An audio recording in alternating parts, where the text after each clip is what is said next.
So how does a nation that was born from this incredible ideal of liberty end up about to tear itself apart over the issue of slavery? It's a complex, amazing, and, let's be honest, often contradictory story. Today, we're digging into the forging of the United States. We're going to follow the entire journey, from a bunch of unhappy colonies to a brand new nation, and see how the very principles it was founded on also contain the seeds of its own near destruction.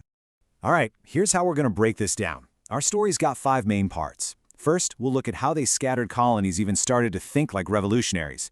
Then, we'll jump into the chaotic period right after their victory and check out their first failed attempt at a government.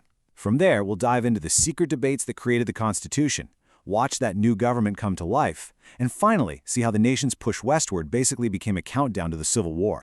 So let's start with a basic question. How did all these people who crossed an ocean for totally different reasons, some for religious freedom, others for money, some to escape politics, how did they start seeing themselves as one people? Well, the answer really boils down to the shared experience of building a new society from the ground up, and the powerful taste they got for ruling themselves. And look, this wasn't just some abstract idea they talked about. They were actually doing it. Long before anyone was even whispering the word revolution, colonists were building their own systems of government. You had the Mayflower Compact, where the Pilgrims basically agreed to rule by majority. You had the Virginia House of Burgesses, which was America's very first representative assembly. They were laying the groundwork for decades, and that long history of self-rule, it set a really powerful precedent. But then, everything changed. Great Britain had just finished the super expensive French and Indian War, a war that was fought, by the way, partly to protect these very colonies. Now, buried in debt, London looked across the Atlantic and didn't see partners anymore. They saw a source of cash. The old days of being left alone were officially over. First up was the Sugar Act. This targeted everyday stuff like sugar, rum, and coffee. For a lot of people, it felt less like a simple tax and more like Britain flexing its muscles, asserting its control. And, it was just the beginning of a whole flood of new laws coming from an ocean away. Then the pressure really ramped up with the Stamp Act. This was a direct tax on pretty much all printed paper. We're talking newspapers, legal documents, even playing cards. All of a sudden, London's reach was in every part of colonial life, in almost every transaction. And then, things got really personal. The Quartering Act forced colonists to actually house British soldiers in their own homes. So now, the conflict wasn't some abstract debate about taxes anymore. It was a foreign army literally in their living rooms. You just knew it was going to happen.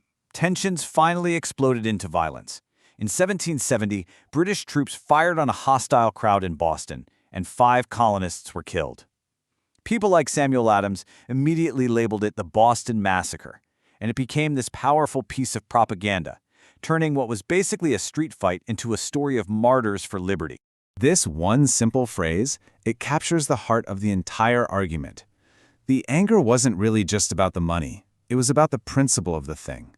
Being governed by a parliament that was thousands of miles away, where they had no voice, no one to speak for them. So, they win the war, and that victory immediately raises a brand new and frankly terrifying question. Now what? This brings us to what historians call the critical period, the nation's first chaotic attempt to govern itself, and their first blueprint for a country was, to put it nicely, a disaster waiting to happen. This first attempt at a constitution, the Articles of Confederation, was made weak on purpose. Seriously, haunted by the memory of a powerful King George III, the founders created a system where the states had almost all the power. The national government was basically a ghost. It had no president to lead it, no national court to settle fights between states, and, this is the big one, no power to tax. It was a recipe for total gridlock. And yet, it didn't take long to see this was a huge mistake. When a Revolutionary War veteran named Daniel Shays led a rebellion of farmers who were deep in debt in Massachusetts, the national government was completely powerless to do anything about it. Shays' rebellion was the final alarm bell. It sent a shockwave across the country and proved to leaders like George Washington and James Madison that the nation was on the very brink of collapse. So, in the summer of 1787, the nation's leaders all gathered in Philadelphia. Their original goal was just to fix the Articles, but instead, they threw the whole thing out. Their new mission? To build a totally new, powerful, and durable machine of government right from the ground up. The first big fight was about representation. I mean, how do you balance the power of big, populous states like Virginia with small states like New Jersey? The answer was something we now call the Great Compromise. It created a Congress with two houses, the House of Representatives, where representation is based on population, that made the big states happy, and the Senate, where every single state gets 2 seats, which protected the small states.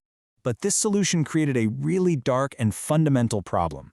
The southern states, where a huge chunk of the population was enslaved, demanded that those enslaved people be counted for representation to boost their own political power. The horrifying result was the 3/5 compromise. For the purpose of power in Congress, every 5 enslaved human beings would be counted as 3 free individuals. It was a deal with the devil, a moral contradiction that was baked right into the DNA of this new nation. Okay, so the blueprint is done. Now it's time to flip the switch and see if this thing actually works. In this next part, we see how this new government actually started to function. The core idea, which they borrowed from thinkers like Montesquieu, was a radical separation of powers. You have the legislative branch, which is Congress, and their job is to write the laws. Then there's the executive branch, led by the president, and their job is to enforce those laws. And finally, the judicial branch, the Supreme Court, is there to interpret the laws. This whole intricate system of checks and balances was designed to make sure that no single part of the government could ever become too powerful.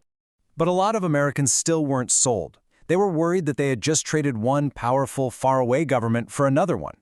So, to get their support, a crucial promise was made: a Bill of Rights. These first 10 amendments weren't just an afterthought. They were a non-negotiable demand to protect individual liberties, things like freedom of speech, the right to bear arms, and protection from government overreach. And they were enshrined right at the heart of the new system. But here's the thing.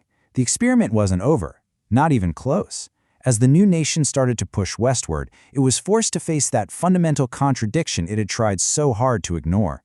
And with every single new mile of territory, the question of slavery just got more and more explosive, pushing the country right to its breaking point. What was driving all this?